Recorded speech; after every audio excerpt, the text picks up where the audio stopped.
Well, let me ask you this real quick before we proceed. I have this conversation mostly with myself, but sometimes with other people. And what I don't understand about the state of guitar, and this, I would argue this has been for a really long time, nothing's really changing with the big guys, right? So Fender hasn't really innovated. I mean, this is my opinion. They haven't really innovated on things. Gibson hasn't really innovated. You know, we have the standard line, and then what they do is, all right, we're gonna swap out these pickups, and we're gonna make this pick guard a different color. But there is no new Fender. There is no new Gibson body shape. I'm really speaking about body shapes. Is that mostly out of fear, would you say? Is it, you know, because you mentioned the Explorer and the Flying V, and they weren't successful right away, but they turned into these iconic instruments. Do you think that's what's happening here, that they're a little afraid to do anything different? I mean, Gibson got punished for that robot guitar, and I think they've been a little shy about diving into that pool again since. It's like reinventing the wheel, but I like what we talked about earlier of building a better mousetrap. So go back to the 50s. So you had, you know, Gibson and Fender were the big ones that were the cutting edge and that were writing the history of at that point, you know, coming out off of, you know, folk guitar and this and that, whatever. And then came the 80s, and I talk about this all the time. I said that was the revolution. That was the revolution when you had, you know, Charvel, Kramer, ESP, Jackson, guys like Grover Jackson, Wayne Charvel. To me, that was the revolution. Like, and you had these big giant companies and these guys building guitars in a garage in California. But the artists were like, this is good. This is what we need. This is, you know, and it worked. And of course, it went on to grow to what it did, get bought up, be cannibalized, and not be the I don't want to use the wrong word, not be the underground cutting edge thing that it was, but that's what happens. And then I think the revolution is happening again now for the third time. And it is happening now. And when it happened then, no one saw it. Like, these big companies laughed at a guy building, you know, guitars in a garage, you know, that 6 guys played. They thought it was a joke. It's happening again right now with guys trying to do the same thing of build a better mousetrap. There are so many boutique builders right now that are building insane guitars. There's guys winding crazy pickups, guys doing insane paint work, guys working on bridges and things like that, what I do.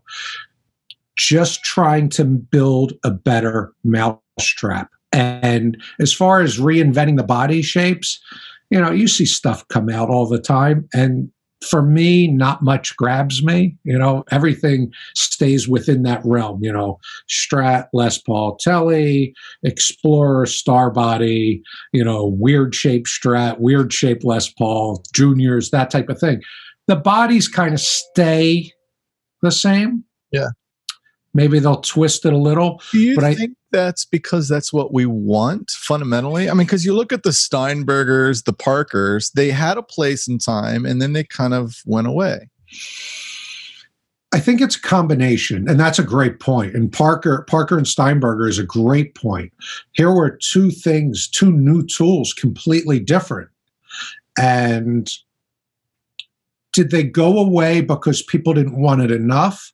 Or did they go away because maybe they weren't supported enough, like meaning they couldn't support what it was, or they didn't go with the customer base? I don't know that, because, I mean, out of the handful of Parkers that I've played, I always thought they were super cool guitars.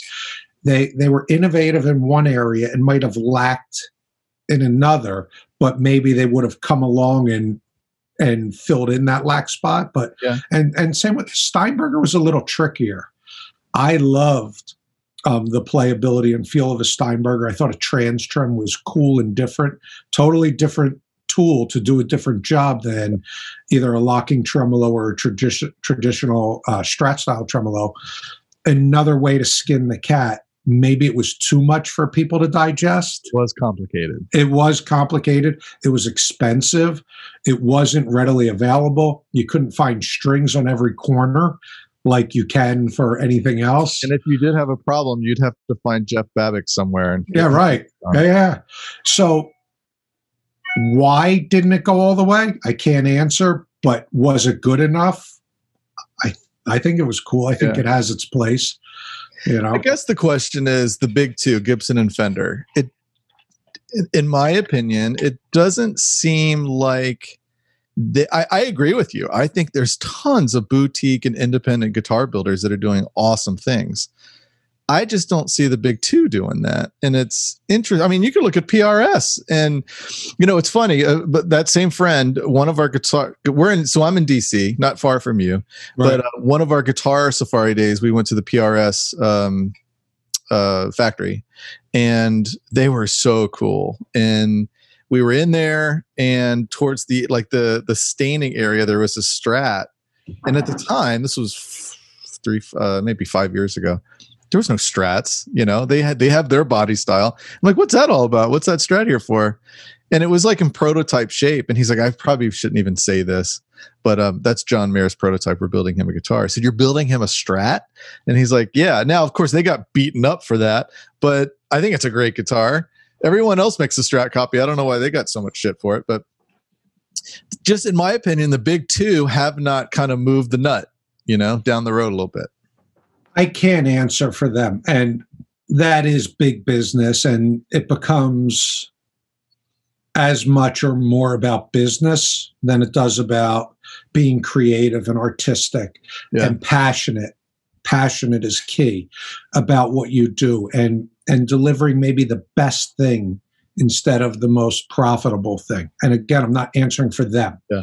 And PRS, even now you could call it the big three because they do that much business too. And they're in that rare air. But I remember when PRS was building guitars in a garage down by you, and it grew and grew and grew. And I've met Paul a few times and he was always very nice to me. I don't have a personal relationship. I barely know him. I've only met him a couple times. But that's the guy that when I say someone is part of the revolution, at that time was part of the revolution. And as you grow, you have to balance and weigh what you're doing and why you're doing it. Are you in this purely for your art and the passion? Are you in this to make money? Are you in it for a little of both? Can you balance? And then at some point, some people hold true and hold balance. And at some point, some people want more money and, you know, it becomes more of a conglomerate and you have hundreds of people working for you. In fact, and there's nothing wrong with that. That's that business model. They make great guitars. They are a legendary brand now. But I remember when it was an underground brand. And it was the equivalent in the 80s of a Charvel Jackson, you know, Kramer type of deal where it was, you know, that boutique thing, you know, where every player in the world didn't know what it was, you know, and I have full respect. I mean, the guy built an insanely successful company and I think they make great guitars. Yeah. You know, but if you ever played an early PRS, and I mean the early stuff, that's the, you know, when you go back and you play vintage Strats and Tellys, you know, 50s Les Pauls, you know, when you pick up that perfect 59 Les Paul, you know why it is what it is. You know, that was cutting edge at that time, and you pick it up today and it's amazing.